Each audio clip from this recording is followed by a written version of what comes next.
തെങ്കാശി, തെക്കൻ്റെ കാശി. ഒറ്റ ദിവസം കണ്ട് തെങ്കാശിയുടെ ഭംഗി നമുക്കൊന്ന് കണ്ടാലോ? ഫാമിലി ആയിട്ട് നമ്മുടെ EV കാറിലാണ് പോകുന്നത്. കൊല്ലം ടു തെങ്കാശി നമുക്ക് ഒരൊറ്റ ഫുൾ ചാർജിൽ തെങ്കാശിയുടെ ഭംഗി ആസ്വദിക്കാൻ പറ്റിയിട്ടുണ്ട്. നമ്മൾ പോയത് ഇവിടേക്കാണ്: Kashi Vishwanatha temple, Sundarapandipuram Vellappandi farm land, Anniyan Parai, പിന്നെ കുറ്റാലം വാട്ടർഫോൾ. വെളുപ്പിന് 5 മണിക്കാണ് നമ്മൾ വീട്ടിൽ നിന്ന് ഇറങ്ങുന്നത്. അപ്പോൾ ചാർജ് 99. കൊല്ലം ടു മധുരൈ റോഡാണ് യാത്ര. തെന്മല വഴിയാണ് പോകുന്നത്. നമ്മൾ തെന്മല എത്തിയപ്പോഴത്തേക്കും 6:45 ആയിട്ടുണ്ട്. ഒരുപാട് സിനിമകളൊക്കെ ഷൂട്ട് ചെയ്തിട്ടുള്ള 13 അറ പാലമാണിത്. കണ്ടോ, ഇതിനകത്ത് 13 അറയുണ്ട്, അതുകൊണ്ടാണ് ഈ പേര്. നല്ല ഭംഗിയാട്ടോ ഈ വഴി പോവാൻ. ഇങ്ങനെ രാവിലത്തെ കാഴ്ചകൾ കണ്ട് നമ്മൾ പതിയെ തെങ്കാശിയിലേക്ക് കയറുകയാണ്. കേരളത്തിൽ നിന്നും തമിഴ്നാട്ടിലേക്ക് കയറിയപ്പോൾ വീടുകളോ കടകളോ ഒന്നും അധികമായിട്ടില്ല. കൂടുതലും ഇങ്ങനത്തെ മരങ്ങളും പാടങ്ങളും കൃഷി സ്ഥലങ്ങളുമാണ് കൂടുതലും ഉള്ളത്. അതുകൊണ്ട് തന്നെ ഭയങ്കര കാമാണ് ആ സ്ഥലം എന്ന് പറയുന്നത്. നമ്മൾ കുറച്ച് നേരം അവിടേക്ക് ഇറങ്ങി നിന്നു. അങ്ങനെ മാപ്പ് നമ്മളെ കൊണ്ട് എത്തിച്ചത് തെങ്കാശിയാൽ ചുറ്റപ്പെട്ട കാശി വിശ്വനാഥ ടെമ്പിളിലാണ്. ഏകദേശം 180ഓളം ഹൈറ്റുള്ള ഒരു ടെമ്പിളാണ്. ഇതിൽ ആ ശില്പങ്ങളൊക്കെ കൊത്തി വെച്ചേക്കുന്നുണ്ട്. ഓരോ നിലയിലും ഇതെല്ലാം കൊത്തുപണികളാട്ടോ. അമ്മയും കുഞ്ഞാമ്മയും അമ്പലത്തിനകത്ത് പോയി. ഞങ്ങളുടെ കണ്ണ് നേരെ പോയത് അമ്പലത്തിൻ്റെ ഓപ്പോസിറ്റുള്ള ചായക്കടയിലായിരുന്നു. ഇവിടുത്തെ വടയും ചമ്മന്തി രക്ഷയില്ല. അല്ലെങ്കിലും തമിഴ്നാട്ടിലുള്ള വെജ് ഫുഡെല്ലാം സൂപ്പറാണ്. നമ്മളിവിടെ എത്തിയപ്പോഴത്തേക്കും 8:15. അമ്പലത്തിൻ്റെ അകത്ത് ഫോട്ടോസ് എടുക്കാനും വീഡിയോ എടുക്കാനൊന്നും പറ്റില്ല. ക്യാമറയും ഫോണൊന്നും അലൗഡ് അല്ല.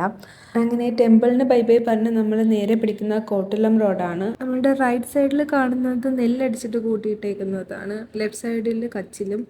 ഇതൊക്കെ പണ്ട് നമ്മുടെ നാട്ടിൽ കാണാൻ പറ്റുമായിരുന്നു. അന്യൻപാറയായിരുന്നു നമ്മുടെ ലക്ഷ്യം. അവിടെ എത്തുന്നതിന് തൊട്ട് മുന്നേ ആയിട്ട് കണ്ട സ്ഥലമാണ് ഇത്. നല്ല തണലുള്ള ഒരു മരവും കായലും ഒക്കെ ചേർന്നിട്ട് അവിടുത്തെ സീനറി നല്ലതായിരുന്നു. സോ നമ്മൾ അവിടെ ഇറങ്ങി അവിടുന്ന് ഫോട്ടോസും വീഡിയോസും ഒക്കെ എടുത്തു. അവിടുന്ന് വെച്ച് നടക്കുകയാണെന്നുണ്ടെങ്കിൽ നമുക്ക് ഈ അന്യൻപാറയിലേക്ക് എത്തും. പാറയുടെ മുകളിൽ നിന്നുള്ള കാഴ്ചയാണ് ഇത്. ആക്ച്വലി ഇത് നെൽപ്പാടമാണ്. ഇപ്പോൾ വിളവെല്ലാം എടുത്തതുകൊണ്ടാണ് ഇങ്ങനെ കിടക്കുന്നത്. അല്ലെങ്കിൽ നെൽപ്പാടങ്ങൾ ഇങ്ങനെ തട്ടായിട്ട് പച്ചപ്പായിട്ടായിരിക്കും കാണുന്നത്. നല്ല ഭംഗിയാണ്. ചില സ്ഥലങ്ങളിൽ നിങ്ങൾക്ക് അത് കാണാൻ പറ്റുന്നുണ്ടാവും. അന്യ ഫിലിമിലെ അണ്ടങ്കാക്ക കൊണ്ടക്കാരി ആ പാട്ട് ഷൂട്ട് ചെയ്ത സ്ഥലമാണിത്. അങ്ങനെ അവിടെ നിന്ന് നമ്മൾ യാത്ര തിരിക്കുകയാണ്. പോകുന്ന വഴിയിലുള്ള കാഴ്ചകളാണ് ഇതെല്ലാം. ഇത് ജമന്തിപ്പാടമാണ്.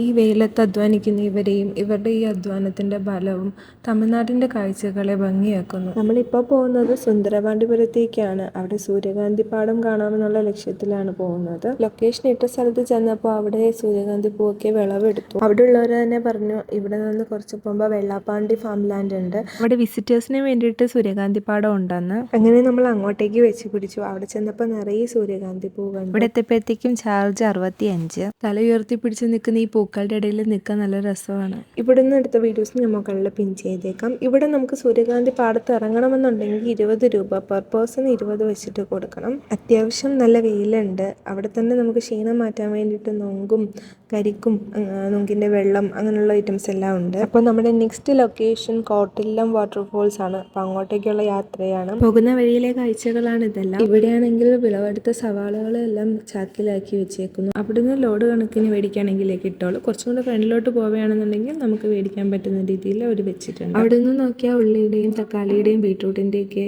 കൃഷി സ്ഥലം കാണാം. അവർ ഒരു സ്പേസ് പോലും വേസ്റ്റ് ആക്കിയിട്ടില്ല കേട്ടോ. എല്ലായിടത്തും ഇപ്പോൾ ബീട്രൂട്ടും അതേപോലെ തക്കാളി എല്ലാം ഒരേ സ്ഥലത്ത് തന്നെ നട്ടിട്ടുണ്ട്. അങ്ങനെ നമ്മൾ കോട്ടലം വാട്ടർഫോൾസിലെത്തി. ബൈക്കിലാണ് വരുന്നതെന്നുണ്ടെങ്കിൽ പാർക്കിംഗ് ഫീ ഇല്ല.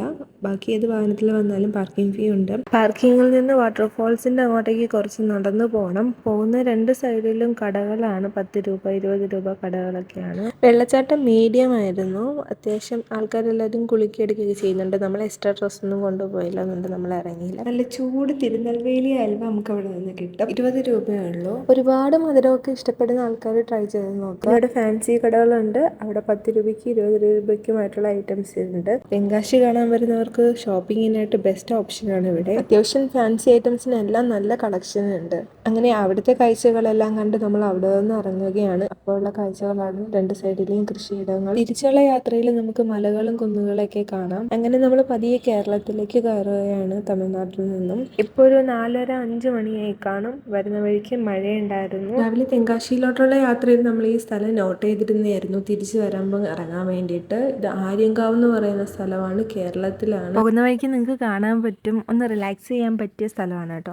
നമ്മളവിടെ കുറച്ച് നേരം സ്പെൻഡ് ചെയ്യാമെന്നും പറഞ്ഞ് നിന്നതാണ്. പക്ഷേ അവിടെ അപ്പോഴേക്കും മഴ വന്നതുകൊണ്ട് നമ്മൾ ഇറങ്ങി. തെങ്കാശിയിലോട്ടുള്ള യാത്ര നല്ലൊരു എക്സ്പീരിയൻസ് ആയിരുന്നു. എങ്ങും ചാർജ് ചെയ്യേണ്ടി വന്നില്ല. പക്ഷേ ചാർജിങ് സ്റ്റേഷൻസ് ഒരുപാട് ഉണ്ടായിരുന്നു. തിരിച്ച് വീട്ടിലെത്തിയപ്പോൾ 19% പിന്നെ ഉണ്ടായിരുന്നു. ഇതേപോലെ നിങ്ങൾ നിങ്ങളുടെ തെങ്കാശി യാത്രയും പ്ലാൻ ചെയ്തോളൂ. അപ്പോൾ ബൈ.